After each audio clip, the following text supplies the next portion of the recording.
વિસ્તારમાં જાહેર સભાને લઈને ગુજરાત ક્ષત્રિય રાજપૂત સંસ્થા સંકલન સમિતિને પોલીસ અને વહીવટી તંત્ર દ્વારા અપીલ કરવામાં આવી છે। જિલ્લા પોલીસ વડા ડોક્ટર ગિરીશ પંડ્યાએ આ મુદ્દે કહ્યું કે ક્ષત્રિય સમાજ દ્વારા જે રીતે રાજકોટના ઉમેદવાર પરસોત્તમ રૂપાલાનો વિરોધ કરવામાં આવી રહ્યો છે, ત્યારે પોલીસ દ્વારા ક્ષત્રિય સમાજ સાથે બેઠક યોજીને તેમને વડાપ્રધાન નરેન્દ્ર મોદીની જાહેર સભાને ધ્યાનમાં રાખીને કોઈ પણ પ્રકારના વિરોધ નહીં કરવા અનુરોધ કરવામાં આવ્યો છે અને તેમને વિશ્વાસ વ્યક્ત કર્યો હતો કે સમાજના યુવાનો તેમજ અન્ય લોકોએ આ બાબતની ખાતરી આપી છે અને કોઈ પ્રકારનો વિરોધ નહીં કરે।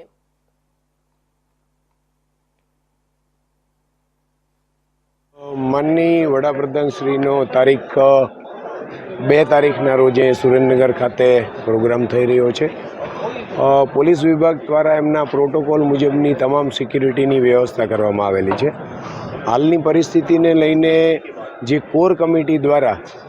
એક પ્રેસ નોટ ઇસ્યુ કરવામાં આવેલી છે, એમાં તમામ ક્ષત્રિય સમાજને પીએમ સાહેબના કાર્યક્રમમાં કોઈ પણ વિરોધ કે કોઈ પણ વિક્ષેપ થાય નહીં તે પ્રકારની એક મેસેજ આપ્યો છે। સાથે સાથે સુરેન્દ્રનગર જિલ્લાની અંદર ગઈકાલે ક્ષત્રિય આગેવાનો યુવાનો સાથેની એક અમારી પણ મિટિંગ થયેલી છે અને એમનો પણ અમને પોઝિટિવ રિસ્પોન્સ મળેલ છે, એટલે અમને ક્ષત્રિય સમાજ ઉપર વિશ્વાસ છે અને અમે કોન્ફિડન્ટ છીએ કે કોઈ પણ પ્રકારનો વિક્ષેપ છે આ કાર્યક્રમમાં થશે નહીં અને સંપૂર્ણ શાંતિપૂર્ણ રીતે અને પીએમ સાહેબની જે પ્રોટોકોલ છે એ મુજબનો બંદોબસ્ત છે અહીંયા પૂર્ણ કરવામાં આવશે।